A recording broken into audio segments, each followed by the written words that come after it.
Subscribe to our channel and press the bell icon to never miss an update. Join the only official Telegram channel of RAU'S IAS Study Circle to get relevant material and important updates. Hello everyone and welcome to Daily News Simplified, your one-stop solution to detailed analysis of current affairs which are relevant for the UPSC preparation and are published in the Delhi edition of the Hindu newspaper. Articles dated 6th of May 2021 which are put up for today's discussion are listed on your screen and the time stamping for the same is given in the description box. So let us start with the first article. Well, before going into the video itself, there's an important announcement.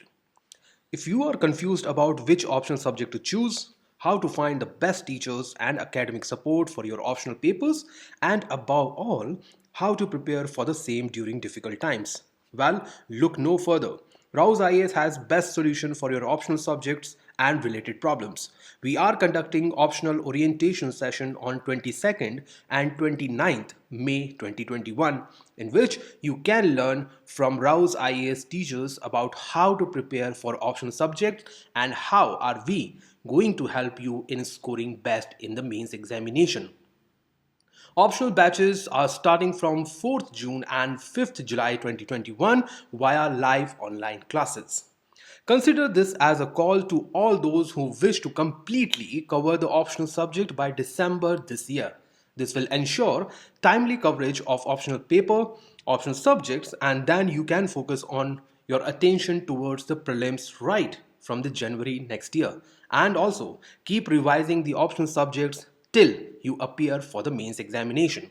RAU'S IAS is offering guidance for political science, public administration, history, sociology, geography, economics, and psychology from their centers at Delhi, Jaipur, and Bangalore.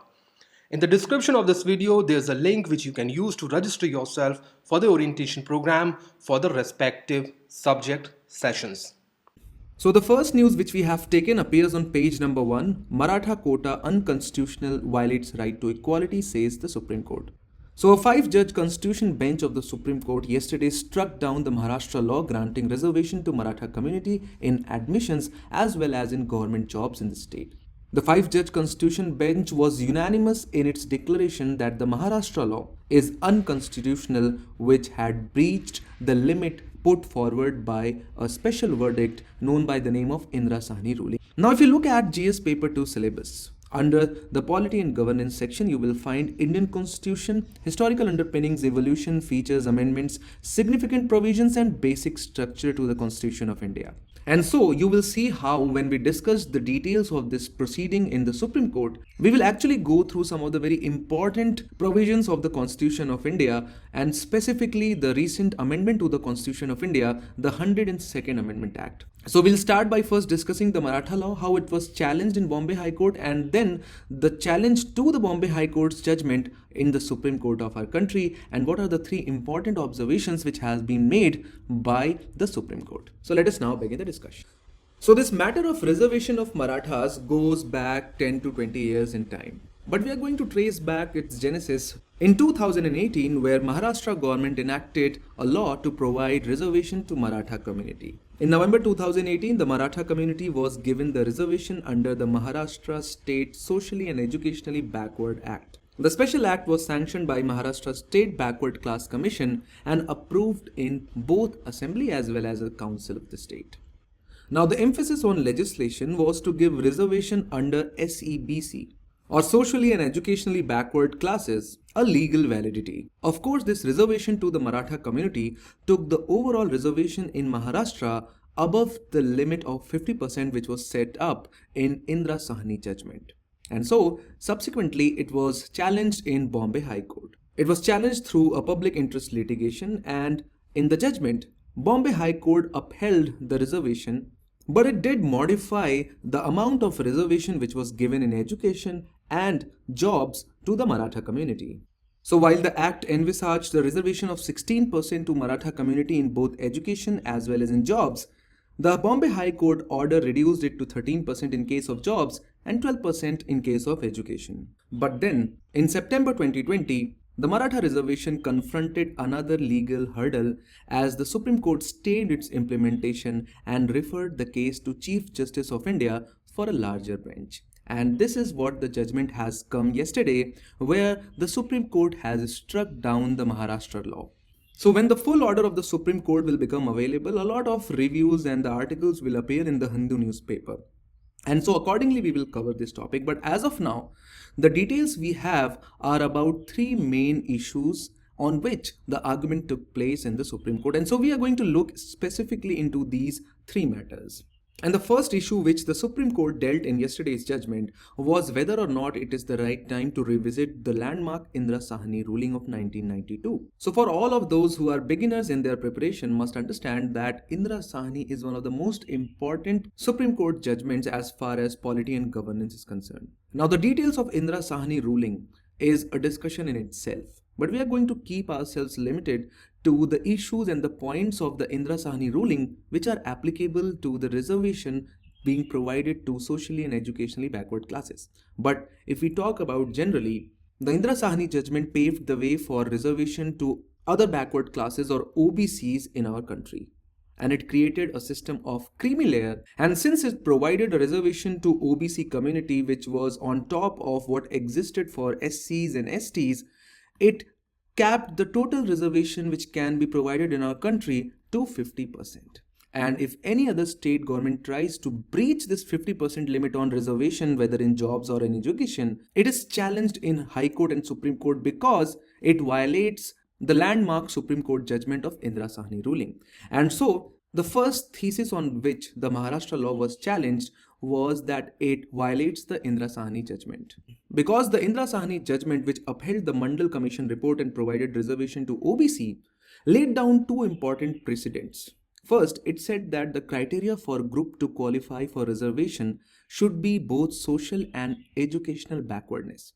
And second, that there is a limit to which a state can provide reservation, and that limit is 50%.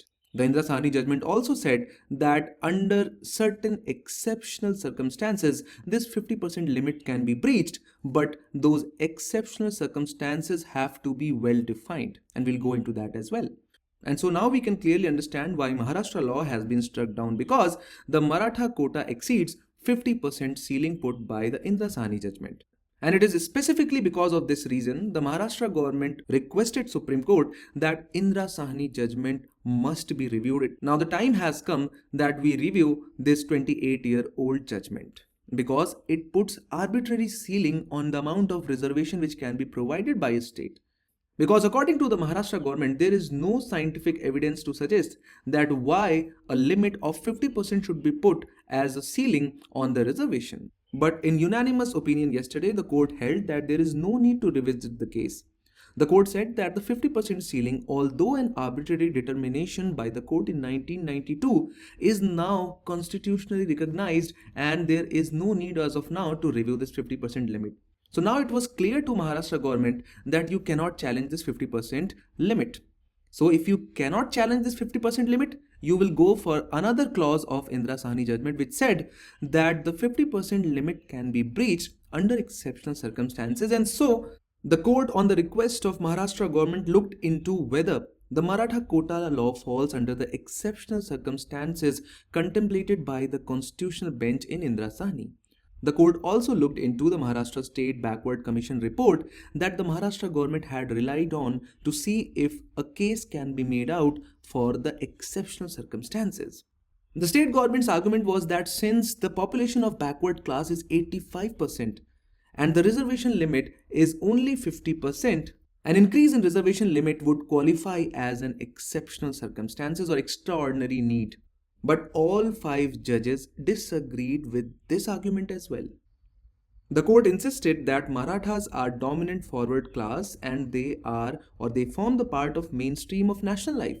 And so the above situation is not an extraordinary situation where they need to be provided reservation by breaching the 50% upper limit put by Indira Sahni judgment. It is not for the people like Marathas.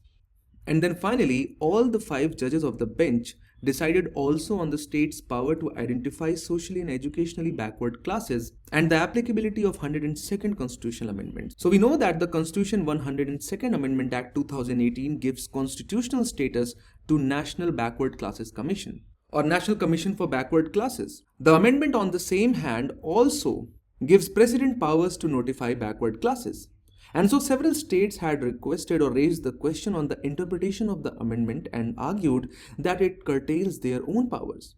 But the bench unanimously upheld the constitutional validity of 102nd Amendment Act, and the Supreme Court finally held that the final say in regard to inclusion or exclusion lies firstly with the President and thereafter, in case of modification or exclusion from the list initially published, with that Parliament.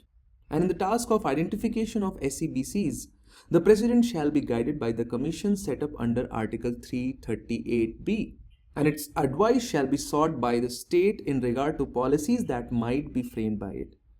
If the Commission prepares a report concerning matters of identification, such matter has to be shared with the state government, which is bound to deal with it in accordance with the provisions of Article 338B. However, the final determination will be ultimately done by the President. And so, in totality, the Supreme Court not only cancelled the law but also held the Bombay High Court judgment as ultra vires the Indira Sahni ruling. So, in essence, now the Maratha Quota verdict has been given for the time being, which means that there is not going to be any reservation for Marathas in Maharashtra. Let us now move on to the next news. This article was given on the page 14 of the Hindu newspaper, and this article is related to a recent move undertaken by Reserve Bank of India to provide a relief to the small businesses and the MSMEs, or micro, small and medium enterprises. Context of the article says that RBI, or Reserve Bank of India, has announced some measures to protect small individual borrowers and the MSMEs. These individual borrowers also include individual small retailers or small business people. And the reason for this kind of relief is nothing but the current medical emergency which is going across the nation. RBI has launched a resolution framework for this, and this time this resolution is nothing but Resolution 2.0. Resolution 1.0 was undertaken last year when a long drawn moratorium was provided to different classes of borrowers. Now, before going into the deeper sections of the article, we should know what is a resolution framework. Well, a resolution is nothing but an opportunity for the small borrowers to get their due repayments clear. What does it mean? It means that if you are holding a kind of debt on yourself, if you have a kind of loan which is due for the repayment, that can be resolved or that can be paid later on. A resolution plan is prepared for this framework, and under this resolution plan, a proposal that aims to provide a resolution. Resolution is nothing but a financial solution to a problem of the debtor's insolvency and its consequent inability to pay off debt. It simply means that when there is a section of people who cannot repay or cannot pay back their loan, a bank or a central bank will prepare a dedicated resolution plan in order to solve their problem to pay their dues. Such kind of resolution plan is already under use in insolvency and bankruptcy code. For this, you can go through different videos which have been made in the past under the DNS. We have already provided a detailed analysis of what IBC is. So IBC resolution plan is one of the best example of the resolution framework in India. However, as of now, we are dealing not with the IBC, because as of now, we are dealing with the loans given through the banking channels. So this is the best example of resolution framework. Now, as per this framework 2.0, what class of people are eligible to get the resolution? First, those with an aggregate exposure up to 25 crore. It simply means if you have taken a loan not more than 25 crore rupees in a year or in a total succession. The second condition to this eligibility is that you should not have availed the same restructuring in the previous programs or in the previous year. Now, what is restructuring? Well, we will discuss very soon. The next condition is whose loan is classified as standard. So you are under the standard category of your loans. What is this standard category? Well, it is nothing but a classification of loans or the borrowings which are made by the bank. Till your borrowing or till your loan is under the standard category, you are not part of what we normally called as NPA or non-performing assets. When a loan or a borrowing goes into the NPA, it becomes substandard. It is not standard anymore. So you should not be part of NPA. If you are part of NPA, you are not eligible under this scheme. And the last condition says that those who have already availed the previous framework could get extension on the period of moratorium. So you will not get any resolution. The thing which you can get as of now is the moratorium. What is moratorium? It is nothing but a kind of delay in the payment of your EMIs. RBI has also allowed small finance bank to lend afresh to microfinance institutions, those institutions which has a asset size up to 500 crore rupees. It simply means that RBI has allowed these small finance bank to provide an extra loan to MFIs. Now what are MFIs? I have previously discussed it in the last video, so you can just go through the previous video. That is the video which was published yesterday. I have discussed MFIs in far more detail over there. The next thing which RBI has done as far as this announcement is concerned, RBI has also increased the window of overdraft facility to the state from 36 days to 50 days in 1 quarter. 1 quarter means 90 days. Now, what does that mean? Well, every state in India has a kind of borrowing ability or borrowing permission from the RBI. So whenever a state go into an emergency fiscal deficit, that means when the expenditure of the state is far beyond its revenue or its earning. The current situation actually talks about that when states are going through high fiscal deficit. In fact, the central government was at a fiscal deficit of over 9%. It simply means that now these states can get overdraft. What is overdraft? Overdraft means getting money beyond your actual limit. So if a state has, let's say, an actual limit of 100 crore, so it can get an overdraft of 120 crore rupees. So the extra 20 is nothing but the overdraft facility from the RBI. So this is also one of the good initiative undertaken by the RBI. Now these are two important terms which were used in the articles. I will always be taking such kind of terms in my discussion in order to make things clear for you. Until and unless these definitions are not clear to you, the entire article becomes useless. Now what is debt restructuring? Debt restructuring is nothing but a process used by companies, by individuals and even countries, and company here can also include banks, including the RBI, to avoid the risk of defaulting on their existing debt, such as by negotiating a lower interest rate. Now understand this through a simple example. Suppose that there is a person A. So he's Mr. A. What he has done, he has taken a loan of 20 crore at an interest rate of 20%. Okay, but now what he is saying that he is not able to repay his loan back because he does not have money. So what a company or what a bank will do, they will call Mr. A and they will say that we are going to restructure your bank. Now restructure means they will restructure this structure. So they can get a change in the principal or they can make change in the interest rate. In normal case, what they do is they provide a kind of negotiation and they lower down the interest rate. Now what they will say that it is okay that you have taken a loan of 20 crores. We are fine with that. But what you can do, you can repay the loan not at 20% but let's say at 15% per annum. This is what is called as debt restructuring. Debt restructuring provides a less expensive. Why less expensive? Because otherwise we would have lost this 20 crore also. If we had forced this person to pay at a 20%, he might have defaulted and could have been in the case of NPA or non-performing assets. So what we have done, we have avoided the risk of defaulting. So it is a less expensive alternate to bankruptcy. So if this person might have went into the non-performing asset or his company has been under the non-performing asset for a while now, What they would have done, they would have been to Insolvency and Bankruptcy Code, to Insolvency and Bankruptcy Board. They must have had two reasons: either they can go NCLT or they can go to DRT. But that is a different topic altogether. What we are explaining here is that what is debt restructuring, and I hope most of you must have understood this clearly.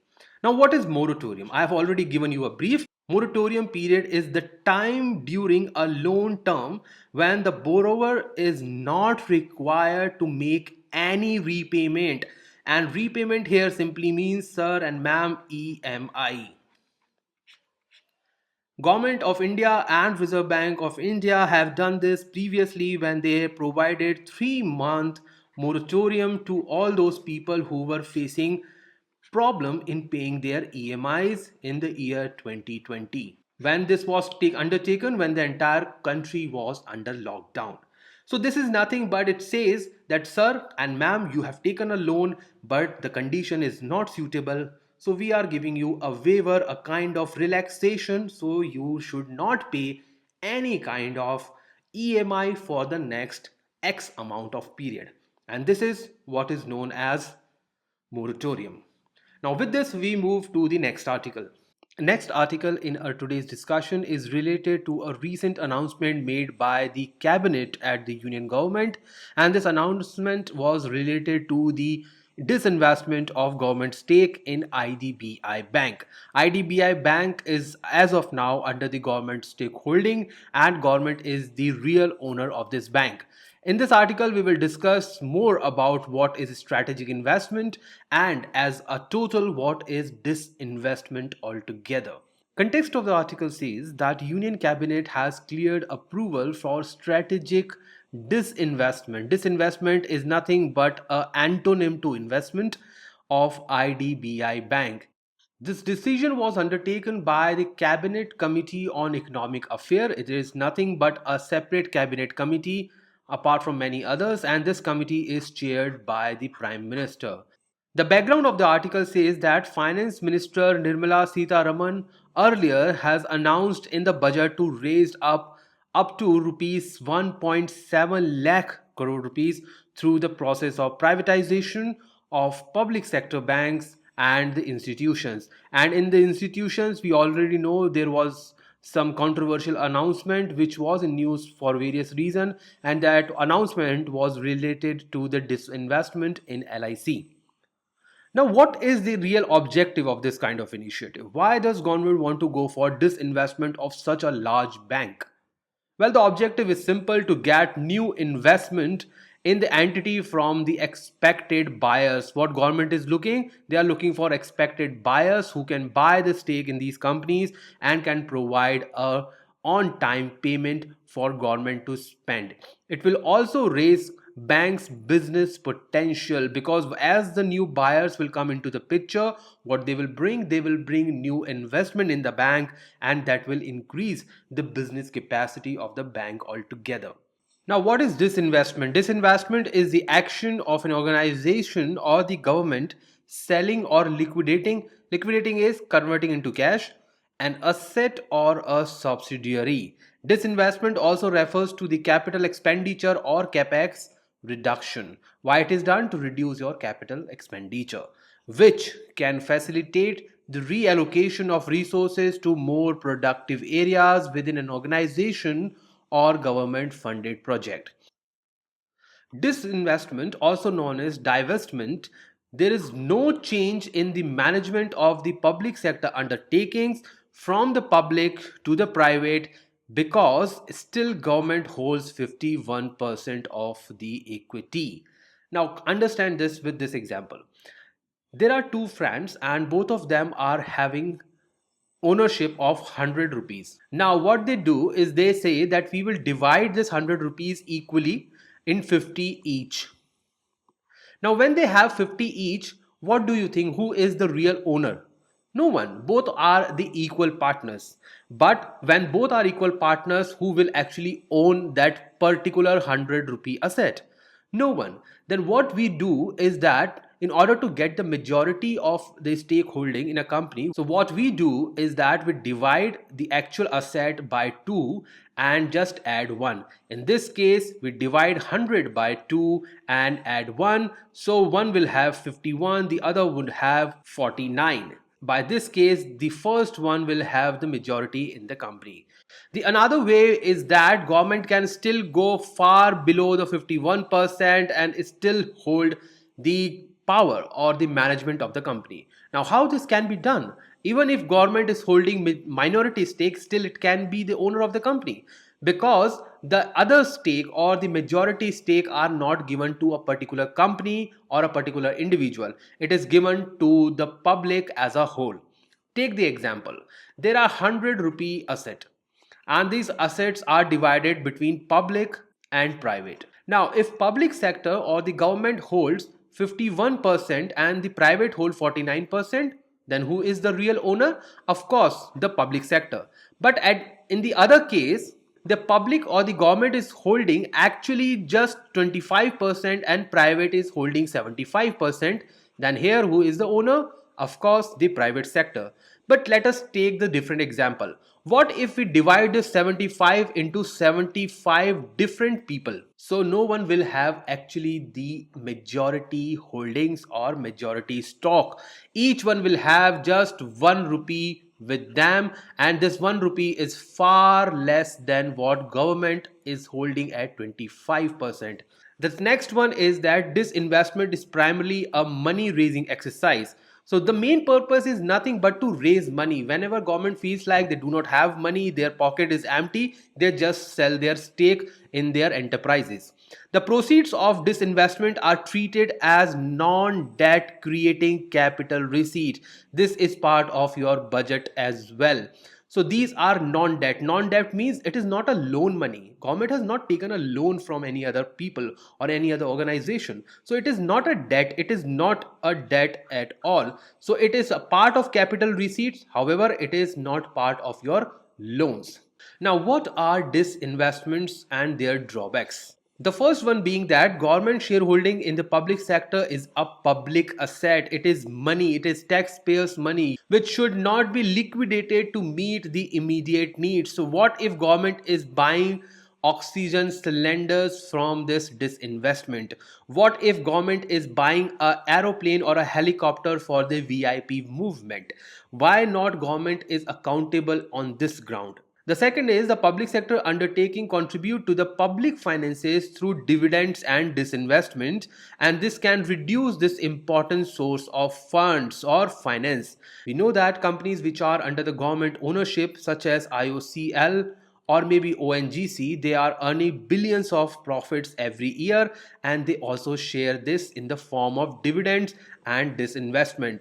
So if these companies are providing high amount of returns to the government, why government is even planning to disinvest these companies? Why government is not taking the advantage of the golden goose they have in their pocket? The next is that public sector undertaking act as a check on the private enterprises and safeguard the wider public interest. So government hospitals are far more less as far as out of pocket expenditure is concerned when you compare them with the same private hospitals. When the government goes for a strategic sale or privatization, there are chances of public sector undertaking being sold off at a lower value. Assume this, the company's valuation or the current valuation of Air India is, let's say, 1000 crore rupees. However, because of urgency and because of emergency, government actually sold off this company or Air India at 800 crore. The loss of 200 crore is there, and who is actually responsible for this? Well, following are the types of disinvestment activities or process which are undertaking in India. So first one being the initial public offering. It means the first time shares are listed by the public sector undertaking. It simply means putting your shares in the public hand or in the public market. Follow on public offering is another form of disinvestment. It is also known as further public offering or FPO. It is an offer of sales by a listed company. Listed company means which has already made the initial public offering initially and now they are offering it again. Next is the offer for sale. Under this, public sector undertaking are auctioned on the platform provided by the stock exchange. So what they are doing, they are going to offer through the stock exchange platform. This mode has been used by the government extensively since 2012. The next being the institutional placement program. Under this, only selected financial institutions are allowed to participate, and government stake is offered to only such institutions. It includes mutual funds, insurance, pension funds as LIC. So those companies which are well off, those companies which are working in the financial sector, let's say SBI.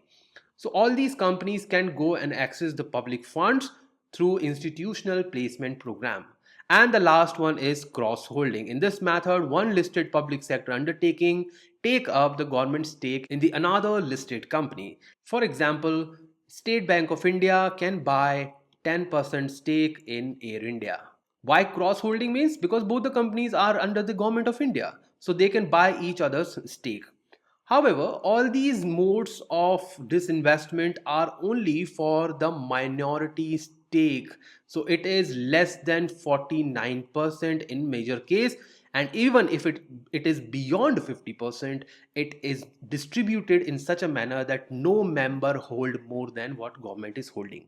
The last one in this list is central public sector undertaking exchange traded fund. Under this route, the government can divest its stake in various public sector undertakings across diverse sectors through a single offering. Assume that there are 5 companies: SBI, IOCL, ONGC, Bharat Petroleum Limited, and last the Air India. Now what government has done, government will divest 10% of each of these companies stake, make it as a 50%, and put it into the stock market or any other stock exchange. When this kind of process is undertaken, it is known as ETF or exchange traded fund. It is a single offering which is coming from different entities altogether.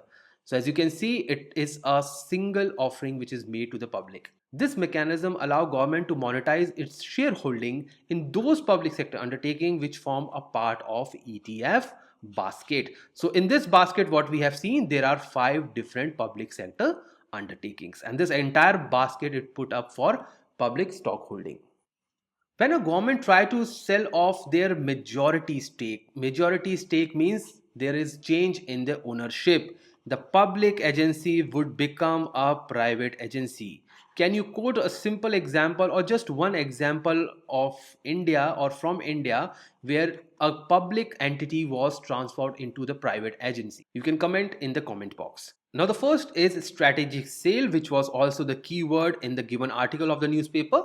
It is the sale of substantial portion. Substantial means very high portion of government shareholding, 50% or even higher to that, in a public sector undertaking, along with the transfer of management control. So management control means the private entity which is actually buying your stake will become the real manager. For instance, if today Air India is put up for strategic sale and some other agency, let's say Emirates, buy the majority stake under this process, Emirates would become the real manager of Air India. However, they can retain the original name of the company. When same kind of thing takes place in the private sector or the area when a private entity is bought by the other private entity, the terms which is normally used is merger and acquisitions. The next process is the privatization. It is a type of strategic sale. So it is nothing but a type of strategic sale itself, in which the government divests its entire shareholdings along with the transfer of management control to a private entity. Now the real difference is nothing but this word. In the previously, the word was substantial and this means entire. So if government is holding 75%, it will transfer the 75% in the case of privatization. However, in the previous case, if government is holding 75%, it will just transfer a substantial which is 51%. So this is your strategic sale and this is your privatization. You should remember these kind of small and minute details in the articles given. With this, we now move to the next article. So the next article in the discussion lineup is related to a recent data which came out related to the service sector in India. The article says that service sector activity has eased to a 3-month low in the month of April. This kind of conclusion was based on the PMI survey or Purchasing Managers Index. Context of the article says that the India's service sector growth is at 3-month low as per the April data. The reason cited in the article is that the ongoing pandemic and the low economic activity, the pandemic has reduced the demand, of course, because majority of the state are under the lockdown, and particularly in the overseas market. So overseas market demand has also reduced in the last 2 years actually, to be specific. The demand in the international market is low. The nationwide store closure and the prohibition to leave the houses has weighted heavily on the services economy. Take the simplest case of a barber. A barber provides a haircut service. He is part of a service sector. As his shop is shut down right now, what he can do is nothing. So his services to the customer is as of now shut down. So he's just reflecting what the entire service sector is going through. We have already discussed what Purchasing Managers Index is. You can go through more detail in a video which was discussed a day before yesterday, that is on 4th of this month. However, I will provide a light and a quick revision to you. PMI is considered as an indicator of the economic health, business momentum in the industrial sector of an economy and investors' sentiment about the manufacturing sector. However, a new index, which is the India Services Business Activity Index, is covering the PMI of service sector. You can see this, it was quoted in the article itself. In PMI data, a reading above 50 point indicates economic expansion, while the reading below the 50 shows the contraction of the economic activities. The PMI is constructed separately for manufacturing and services sector, but the manufacturing sector holds more importance because in manufacturing sectors, demand sentiments take the higher precedence. Recently, India's PMI went down to 47.9. It shows there is a contraction. The value of 50 is nothing but a statistical tool. You need not to go into the detail of that. In this today's discussion, what we will do is we will go into the details of the current status of service sector as per the economic survey and their charts. So what I have done, I have taken some of the slides from the economic survey this year. This table shows the service sector performance at the state and the UT level. So at the comparative level, you can see places like Chandigarh, Delhi, Andaman, Nicobar have a share of services up to 85 and beyond. On the other hand, if you talk about the states, majority of the states have in the closer ratio of 60 to 55%. As you can see, Karnataka is the state which has the highest share of services to its GDP. On the other hand, the lowest ratio comes from the Sikkim. So you can quote these three examples. Why Delhi and Chandigarh at the highest? Because these are very highly urbanized centers. In this table, you can see the gross FDI equity inflows or the FDI which has gone to the service sector and its different components. The highest FDI is received by the financial, business and outsourcing, including research and development, courier, tech testing and analytical services. This sector in last year or last financial year received the highest or $7.8 billion of investment. It is followed by computer software and hardware. It also include IT and ITES services, followed by trading, telecommunication, information and broadcasting, hotel and tourism, hospital and diagnostics, which also include your medical diplomacy or medical tourism, followed by education, retail trading and consultancy services. So these are some of the top sectors which are receiving the FDI in services. You can quote this in your mains examination, as well as UPSC can ask this order in your prelims 1. The next table in the lineup shows the service sector's trade performance. I have taken up the export here and the import in the different slide. So through this slide, you can see that the travel, transport, insurance and software services major trading components of the services in India. Going by the previous year data, because in this the current year data is not completely available, so we will discuss the previous year or 2019-20. By this we can see the highest share of service export is coming from the software services. As you know, India is one of the largest IT exporter, so services include as high as $93 billion of export. This is followed by your travel and tourism, and it is next followed by your transportation, which includes your shipment and your air transportation. The last slide in this discussion is related to the service imports which India is doing in the past. In this service imports, we can see the values which are given over here. These are the values which are related to 2019 and 20. From these values, you can see the highest amount of services which we are actually importing is nothing but business services. Apart from business services, the next thing which we are importing is the transportation, which of course includes the shipping and the air transport, followed by the travel. So Indians are also going abroad for travel and tourism, and these are the things which are importing in the terms of service imports. The service trade balance in India is 84.92 or close to $85 billion. So this makes a statement that India is going through a surplus service trade. On the other hand, the goods trade in India or the trade of merchandise is in the negative 157 billion. So the balance of trade can be easily calculated. You can easily calculate by adding both these things what is the balance of trade in India. And now we come to the last article for the day, which is put up for the discussion. This article is nothing but a part of a series where I discuss all those relevant government schemes which are or which have the high probability of being asked in prelims or the mains examination in the coming times. So the scheme which we are putting up for today's discussion is nothing but a very renowned scheme of Pradhan Mantri Kisan Samman Nidhi, also known as PM Kisan. The scheme was actually became effective in the December 2018. It is a kind of a central sector scheme. That means the entire funding program functioning is coming from the central government. The objective of the scheme is very simple, with a view to provide income support. So what the scheme is doing, it is providing the income support to all.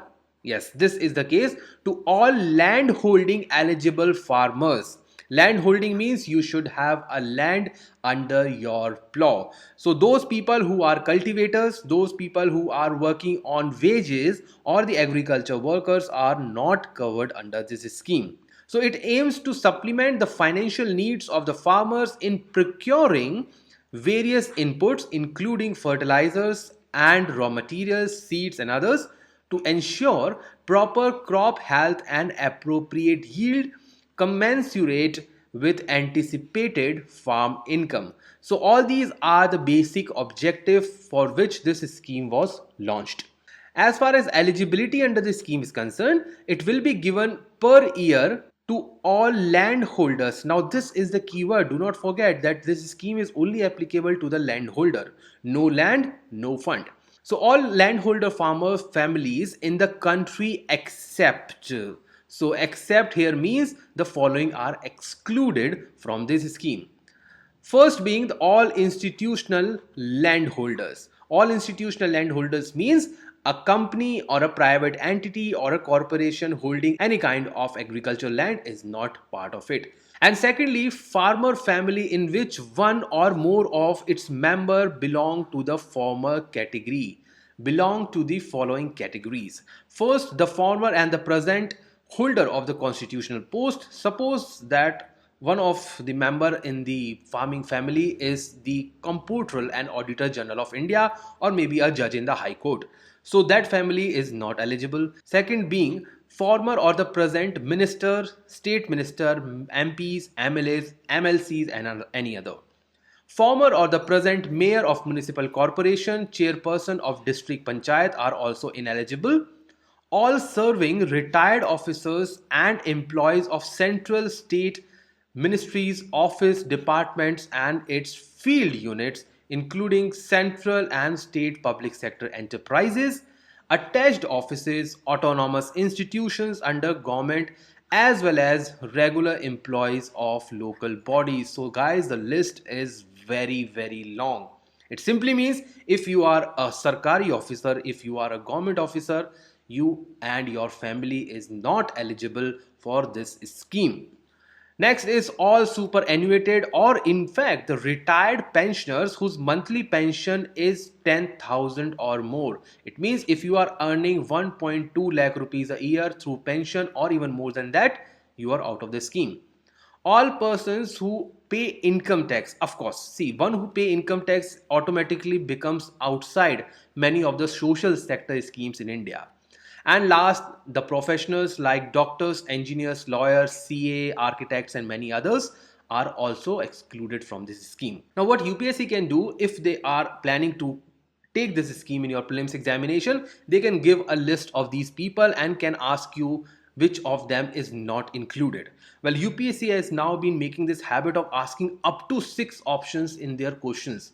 So they can ask these kind of questions in the exam. And lastly, we see the conditions which are attached to this scheme. The amount of money which is given under the scheme is part of 3 different installments paid with 2,000 rupees each. So total amount is nothing but 6,000 per year. The amount will be transferred directly to the bank account. So you need to have a bank account for that. The bank account of the beneficiary through DBT. So funds will go directly into the account of a farmer. The changes in the land record after February 1, 2019 shall not be considered for this scheme. Can you imagine why? Why this specific date is considered? 2 reasons. First, the scheme was launched in 2018 December, that is just a month and a half before this announcement. Secondly, 1st of February is that date in which union budget is allocated. So if a budget is allocated and then states are coming up with their different or maybe ghost beneficiaries, they can take the misuse of the funds. Hence, any announcement or any land record after this will not be undertaken in this scheme. State governments and union administration will identify the beneficiaries. Now, this clause should not be confused with the central sponsored scheme. Many students get confused that if state governments are providing the beneficiaries list, it should be the central sponsored scheme. But no, the funds are not distributed between the two. Entire fund is coming from the central, hence it is a central sector scheme. The cash transfer is not linked to the land size. So whether you are holding 2 hectares or you are holding 200 hectares, which is actually not the case, it is a hypothetical situation. Irrespective of the amount of land you are holding, they are providing 6,000 per year. However, this seems to be discriminatory because a person or a farmer who is working in Punjab and Haryana and earning almost 10 to 20 lakh rupees a year, what he will do with 6,000 rupees of cash transfer? Government could have saved these kind of funds to include those people who are landless. And lastly, it has left landless tenants, and this is the basic criticism of this scheme as far as implementation and inclusion is concerned. So this was all guys for today.